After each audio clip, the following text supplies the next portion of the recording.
I arrived late, hands greasy, knees stained from gravel. Didn't matter that I had stopped to help a stranger stranded on the roadside. A woman, 60, maybe more, her hood popped, face flushed with panic. Didn't matter that her tire iron slipped and nearly cracked my wrist. I fixed it anyway, told her she'd be all right now. Then I drove straight into the Lion's Den, my son-in-law's birthday dinner. Their house, their rules. My daughter begged me to come, said, "Just try, Mom, for me." So I tried. I showed up. And they didn't even open the door fully. His mother scrunched her nose like she'd smelled rot. "You're late," she snapped, "and filthy."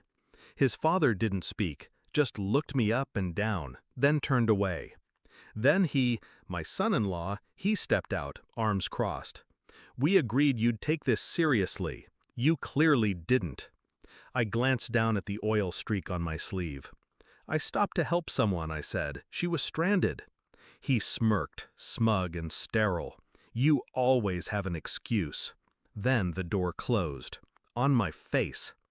They didn't know the woman I helped followed behind. Didn't know she saw them shove me out like trash. Didn't know who she was. But I did. 30 minutes later, when she arrived in a sleek black car and knocked with the back of her knuckles like she owned the world. Because she did. It started with Kayla falling for him. I remember the night she brought him home. Her smile couldn't hide the tremor in her voice. "He's smart, Mom, ambitious. He sees me." I wanted to believe her, I did. But from the beginning, I noticed the way he spoke to her. To me. Gentle condescension, veiled in charm. He'd correct Kayla mid-sentence, smirk when I offered advice. And those dinner conversations? Always about his career, his family's legacy. Still, I bit my tongue. Kayla loved him, and I loved her. But the wedding was when the cracks turned into canyons. They excluded me from decisions, changed venues without telling me. His mother made snide comments about my dress, my job, my modest means. And Kayla? She stayed silent, looked away. After the ceremony, I overheard his father joke, "She'll outlive her usefulness soon enough." They weren't talking about Kayla. They were talking about me. I didn't confront them. I watched. Collected moments like evidence. The cold smiles. The dinner invitations that never came. The baby shower where they accidentally sent the wrong address. I started noticing the manipulation. How they isolated Kayla. How they praised her for choosing them. How they made her feel like including me was a burden. I stopped asking to visit. I stopped texting. But I didn't stop paying attention. When Kayla mentioned they were pitching a proposal to secure funding for a new real estate development, I listened. When she bragged that his father pulled strings to get them a meeting with the chairwoman of a major grant foundation, I dug deeper. That chairwoman? Margaret Ellison, the same woman whose car I stopped to help last night. I left a note for Kayla after they slammed the door in my face. Just a few words, tucked inside her coat pocket while she hugged me goodbye the day before. "When you need me, really need me, I'll be exactly where you left me." I didn't sleep that night. I sat in my car, outside the gates, engine off, waiting for them to realize who Margaret Ellison really was.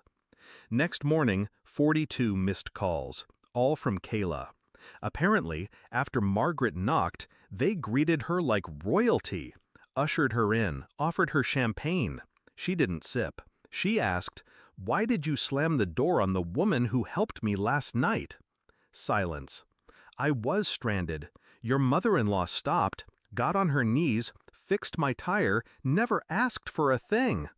They tried to backpedal. Excuses, misunderstandings. Margaret raised a hand. I saw everything. Then she looked at Kayla. "He married you?" Pity. She walked out, heels clicking like hammers on their polished floor. And just like that, the deal collapsed. Their legacy project? Dead. Kayla came to me crying.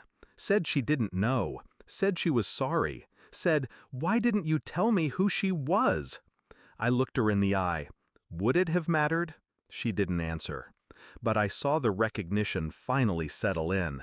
Not just about that night, but all the nights before. The patterns, the isolation, the slow, calculated erosion of her voice. They tried to build walls between us, tried to convince her I wasn't worthy. But I knew. I just waited. Revenge doesn't have to be loud. It doesn't have to scream. Sometimes it's a locked door and a missed opportunity. Sometimes it's a stranger showing up at just the right time, with truth. I didn't humiliate them. I didn't raise my voice.